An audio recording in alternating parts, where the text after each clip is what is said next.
中嘉宽屏三光王双子星走入社区，结合安南医院关怀据点，安排媒体试读课程。当中除了威廉王子比中指的经典案例，讲师更用心地融入时事议题和许多网络影片，让社区长辈们分辨真假。那非常感谢那个中嘉宽屏这一次可以跟我们的安南医院一起合作，然后能够让我们的长辈能够更了解有关于就是媒体试读的部分。然后因为我们长辈大多都居住在偏远的地方，然后也都是看电视为主，所以像刚刚今天上课的内容非常的受用。课程也利用趣味的互动游戏，让社区长辈加深对假讯息查核的重要，同时还有奖征答，让长辈们获益良多。课后许多长辈都竖起大拇指，直呼课程非常赞，让他们学习到许多知识。今仔上课这个课程上课了做好，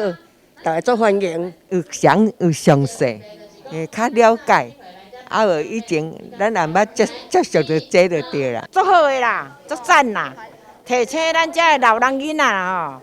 吼，唔通去用骗去啦。感谢咱中嘉宽屏吼，即个会当安尼吼来做一个即个先导活动吼，或者长辈会当安尼熟悉，啊会当捌真济讲即摆社会所发生的代志吼，啊因会当